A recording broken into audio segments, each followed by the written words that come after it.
Қайырлы кеш, YouTube оқырмандары. Жүрек жарасы арнасына қош келдіңіздер. Бала кезім аштықпен өтті.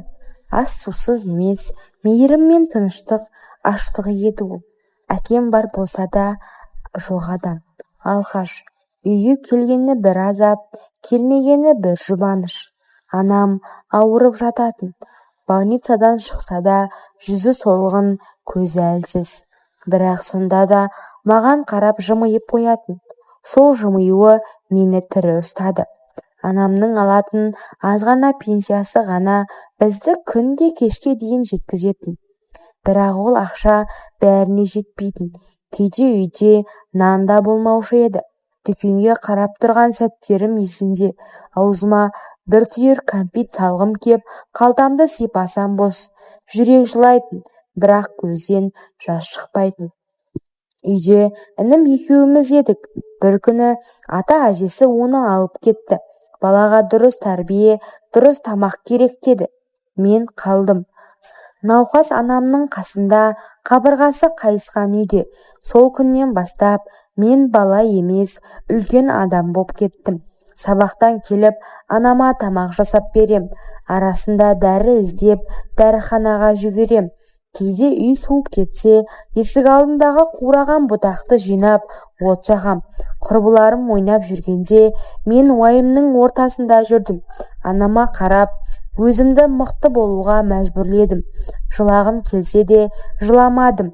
Әлсіз болсам, анам одан бетер уайымдайды деп қорықтым. Солай күндер өтті.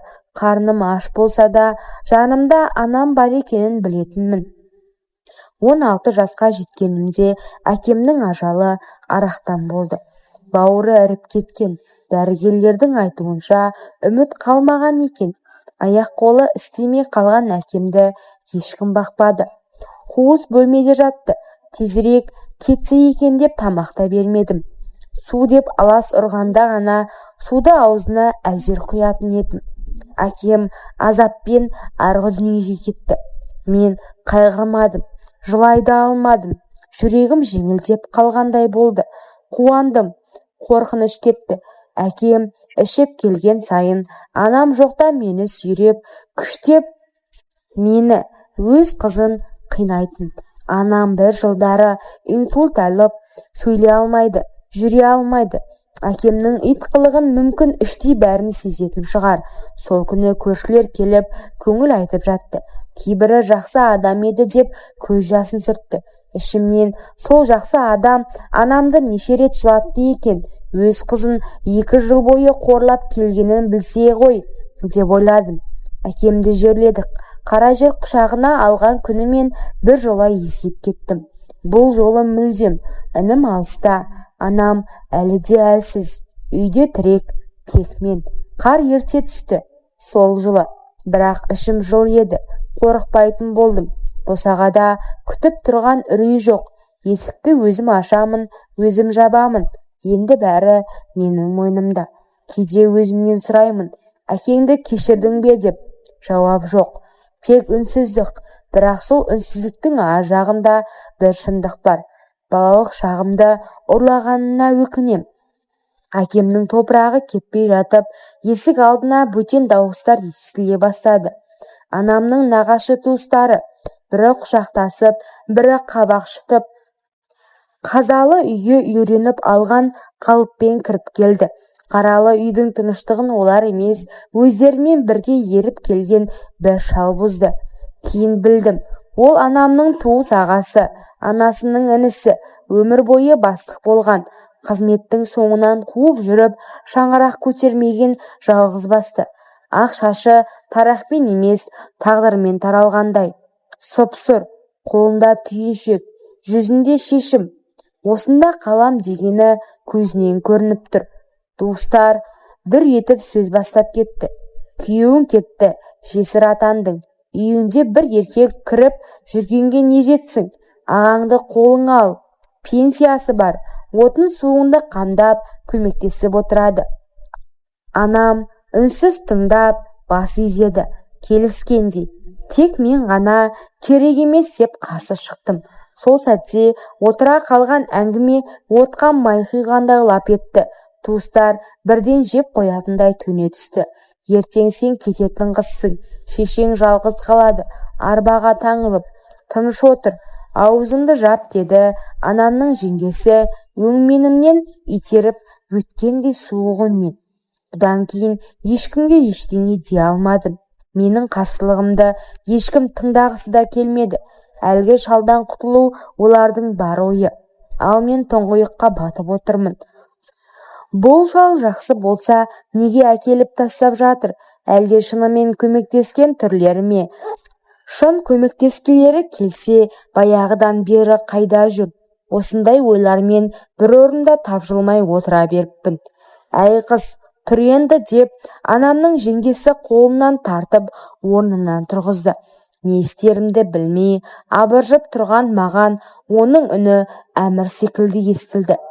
Тұра сап, нағашы ағамның бөлмесін дайындаған болдым. Бірақ ол бөлме менің әкемнің бөлмесі еді. Әкемнің сасық иісі сіңген, талай рет жылатып мені құртқан бөлме. Сол бөлмеге енді бөтен еркек кіріп жайғасты. Шындығын айтсам, әлгі шал пенсия алатын, көзі бұлдыраған қартқа ұқсамады. Келген бойда-ақ аулаға шықты. Шарбақтың сынған жерін жөндеді, көмірді кіргізді, қыстың қамын жасай бастады. Қимылы ширақ, көзінде әлде бір өмірлік тәжірибенің нышаны бар.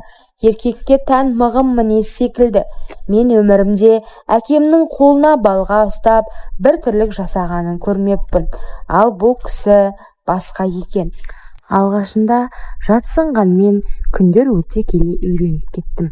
Көптеген ауыр жұмыстан босап қалдым. Анам да риза, екеумізге де қамқор болып жүр. Бірақ бір жанның жоқтығы жүректі сыздатады. Інім, әкем тірі кезде анда-санда болса да үйге келіп тұратын. Қазір мүлдем келмейді. Жасы 13-ке келсе де үлкендерше сыр бермей жүр. Өзінше бір томаға тұйық. Шешесінде мені де іздемейді. Анам кейде суретін көрсетіп, қашан келеді деп ыммен сұрайды. Бірде әжемнің үйіне барып, ініме үйге қайт деп жалынып көрдім. Сонда оның айтқаны жүрегімді шаншқылап өтті. Менің шешем жоқ, мен әжемнің ұлымын. Сол сөзден кейін не дерімді білмей үнсіз қайттым. Анамның көзіне тіке қарай алмадым.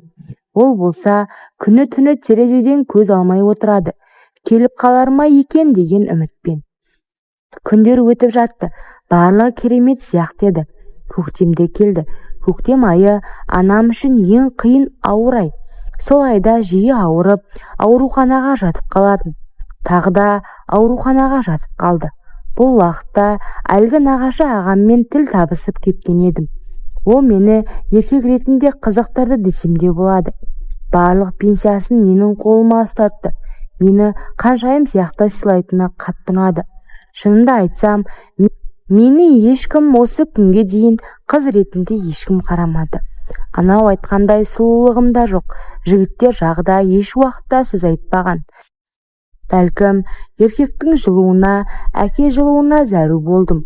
Әлгі шал маған өте мейірімді ықыласпен қарады.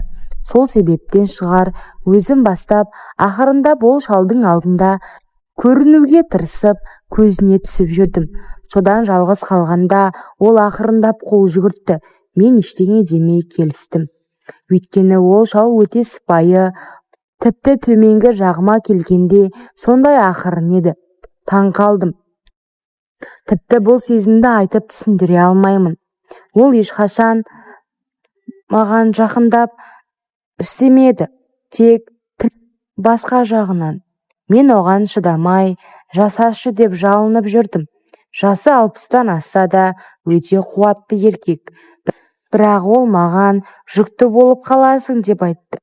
Мен сезімге беріліп келістім басқа жағынан болуға. Түгім қалмай әбден қиналдым. Бір апта бойы дәретке отыру қиын болды. Бірақ мен нағыз науқас екенмін. Көп ұзамай сол артпен болуды өзім әуес болдым. Жалынатын болдым әлгі шалға. Ол шал да мені әбден жалындыратын. Солай біздер махаббат болып жүргенде көрші апаға ұсталып қалып масқарамыз шықты. Ол өсек ауылға тарады. Анам байқұс масқарадан ішқұса болып өліп кетті. Мені 17 жасында детдомға өткізіп жіберді. Шалдың үстінен ешқандай арыз жазбадым. Үйге қайта-қайта участковый келіп сұрады. Мен бәрін жоққа шығарып, ешқандай арыз жазбадым. Арада бір шама жыл өтті. Детдомнан шыққан бойда әлгі шалды іздеп өзім бардым. Туыстарым жек көріп жаман қарады. Шал мені көріп қатты қуанып кетті. Сол күні-ақ ол менімен бірге ешкімге айтпай қалаға жасырын қашып кеттік. Сол шалмен тұрып жаттым. Жұмыс жасап бір пәтерде тұрдық. Бірақ уақыт өз дегенін алады екен. 20 жасқа жетпей әлгі шалдан жалықтым. Өзім секілді жетім жігітпен қашып кеттім. Содан пәтерден пәтер, қаладан қалаға көшіп қонып жүрдім. Мүлдем бала көтермедім. Алдымда, артымда сау емес. Бала кезден жатырым жарақаттанған. Артымда инфекция түсіп, әйтеуір сау жерім жоқ екен. Өмірім ит өмір болды. Бақытты болу маңдайыма жазылмапты. Бір кездері күйеуден күйеуге тиіп, шаршап, бәрін тастап, баяғы шалға қайтып бардым. Бірақ ол шалда көз жұмыпты. Сол пәтерде мені ұзақ күткен екен. Көршілер мені немересі деп ойлап жүр ғой, қайдан білсін оның көңілдесі екенімді. Қазір бір байдың үйінде бала күтушімін. Тапқан ақшама тек ем алып жүрмін. Бала тумағаным үшін еркектер тастап кете береді. Бір бала туып, оны бағу арманым. Жасым әлі 40-қа толмады. Осы бір сырымды айтып, жеңілдегім келді.